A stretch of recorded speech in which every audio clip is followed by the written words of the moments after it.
بسم اللہ الرحمن الرحیم۔ السلام علیکم ورحمۃ اللہ۔ ایک مشہور کمپنی میں مینیجر کی پوسٹ کے لیے انٹرویو ہو رہے تھے۔ ان کو نہایت تجربہ کار اور ماہر مینیجر کی ضرورت تھی، مگر حیرت کی بات یہ تھی کہ کوئی بھی اس پوسٹ کے لیے سلیکٹ نہیں ہو پا رہا تھا۔ اعلیٰ تعلیم یافتہ لوگ آفس کے باہر قطار بنائے کھڑے تھے، مگر واپسی پر مایوس ہو کر گھر لوٹ رہے تھے۔ ریجیکٹ ہونے کی ایک اور وجہ یہ بھی تھی کہ انٹرویو لینے والے پینل میں کمپنی کا مالک بھی بیٹھا تھا، جو امیدوار سے ایک ایسا سوال پوچھ رہا تھا جس کا جواب اسے مکمل طور پر مطمئن نہیں کر رہا تھا۔ ناکام ہونے والے امیدوار اسے دل ہی دل میں گالیاں دے کر روانہ ہو رہے تھے۔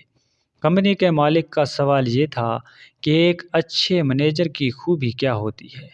کوئی جواب میں کہتا کہ اچھے مینیجر کو وقت کا پابند ہونا چاہیے، تو کوئی کہتا کہ مینیجر کو پروفیشنل ہونا چاہیے، کوئی کہتا کہ مینیجر کو کمپنی کا وفادار ہونا چاہیے، تو کوئی کہتا کہ مینیجر کا ایماندار ہونا ضروری ہے۔ مگر ان تمام جوابات پر پینل خاموش ہو جاتا اور یہی کہتا کہ آپ جا سکتی ہیں۔ آپ سے مل کر بہت خوشی ہوئی۔ صبح 9 بجے سے انٹرویو جاری تھا اور تقریباً 4 بجے ایک امیدوار آفس میں داخل ہوا۔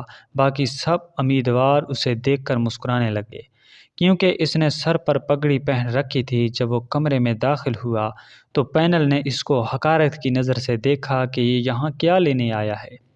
پینل کے باقی ممبران نے ان سے سوال پوچھے۔ اس نے تسلی بخش جواب دیا اور آخر میں کمپنی کے مالک نے پوچھا کہ ایک اچھے مینیجر کی خوبی کیا ہوتی ہے۔ میں نے جواب دیا کہ سر، ایک اچھا مینیجر کمپنی کو اس کے مالک سے بھی زیادہ جانتا ہے، کیونکہ مالک تو برائے نام ہی ہوتا ہے۔ اس کا یہ جواب سن کر کمپنی کا مالک غصے میں آ گیا۔ اس نے امیدوار کو شٹ اپ اور مائنڈ یور لینگویج جیسے الفاظ سے نوازا۔ مالک مالک ہی ہوتا ہے اور تم کہہ رہے ہو کہ مینیجر کمپنی کو مالک سے زیادہ جانتا ہے۔ کیا تمہاری طبیعت تو ٹھیک ہے؟ اپنے اس جواب کو دلیل سے ثابت کرو۔ امیدوار نے مسکراتے ہوئے کہا کہ سر، میں نے اپنے گھر کے ماحول سے ہی سیکھا ہے اور اس نتیجے پر پہنچا کہ میں مینیجر کمپنی کو مالک سے زیادہ جانتا ہوں۔ میرا والد ہمارے گھر کا سربراہ ہے، یعنی مالک ہے۔ کوئی اس کے اجازت کے بغیر کوئی نیا کام نہیں کرتا۔ پورے گھر کی کفالت کی ذمہ داری میرے باپ پر ہی تھی، مگر گھر کو چلانا کس مینیجر کی ذمہ داری تھی کہ اس کے کپڑے کہاں ٹانگے ہیں، کس کے جوتے کہاں پڑے ہیں، کس کی کتابیں کہاں دھری ہیں، کس بچے کے کھلونے کہاں پڑے ہیں۔ کپڑے اگر گندے ہو چکے ہیں تو کون دھوئے گا اور پھر استری کون کرے گا؟ گھر بھر کی صفائی کون کرے گا؟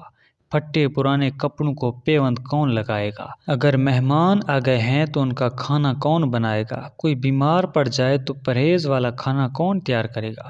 یہ سب مینیج کرنے والی شاندار مینیجر میری امی جان ہی تھی۔ اگر کبھی بھول کر بھی ہم ابو سے پوچھ لیتے کہ فلاں چیز کہاں پڑی ہے تو وہ ڈانٹ کر کہتے کہ مجھے کیا معلوم، اپنی ماں سے پوچھو۔ حتٰیکہ ابو کے بیگ کی چابی تک کا ماں کو ہی علم تھا کہ وہ کہاں پڑی ہے۔ ہم اکثر اپنے والد کو چھیڑتے تھے کہ آپ تو بس نام کے ہی مالک ہیں، گھر کا سارا نظام تو امی چلا رہی ہیں۔ سر، اس لیے میرے نزدیک ایک گھر کی مینیجر سب سے بڑی خوبی یہی ہے کہ وہ مالک سے زیادہ کمپنی سے واقف ہوتا ہے۔ کمپنی کے مالک نے نوجوان کا جواب سنا اور قابل تحسین نگاہوں سے اس کی طرف دیکھا۔